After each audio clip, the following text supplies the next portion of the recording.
தலைநகர் சென்னையில் போக்குவரத்து நெரிசலை குறைக்கும் வகையில் விமான நிலையம் முதல் விம்கோ நகர், சென்ட்ரல் முதல் பரங்கிமலை ஆகிய 2 வழித்தடங்களில் சுமார் 55 கிலோமீட்டர் தூரத்திற்கு முதற்கட்ட மெட்ரோ ரயில்கள் இயக்கப்பட்டு வருகின்றன.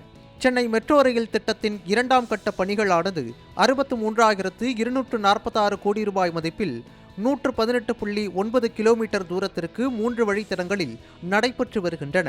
இந்த திட்டத்தில் கலங்கரை விளக்கம் முதல் பூந்தமல்லி புறவழிச்சாலை வரை 26.1 கிலோமீட்டர் தொலைவுக்கும், மாதவரம் முதல் சிறுச்சேரி சிப்காட் வரை 45.8 கிலோமீட்டர் தூரத்திற்கும் வழித்தடம் அமைக்கும் பணிகள் வேகமாக நடைபெற்று வருகின்றன. 2ஆம் கட்ட திட்டத்தில் ஓட்டுநர் இல்லாத மெட்ரோ ரயில்கள் இயக்கப்பட உள்ளன. இதில் கலங்கரை விளக்கம் முதல் பூந்தமல்லி வரையிலான வழித்தடத்தில் 26 கிலோமீட்டர் தொலைவிற்கு மெட்ரோ ரயில் பணிகள் நடைபெற்று வருகின்றன. 2ஆம் கட்டத்துக்கான திட்டத்தில் பூந்தமல்லி போரூர் சந்திப்பு வரையிலான 10 கிலோமீட்டர் தொலைவுக்கு மெட்ரோ ரயில் சேவைக்கான பணிகள் நிறைவடைந்துள்ளன. பாதுகாப்பு சான்றிதழ் பெறுவதற்கான சோதனை ஓட்ட பணிகள் கடந்த ஆகஸ்ட் மாதம் நடைபெற்றன. இந்த வழித்தடத்தில் 3 முறை ஓட்டுநர் இல்லாத மெட்ரோ ரயில் சோதனை ஓட்டம் வெற்றிகரமாக நடைபெற்றது.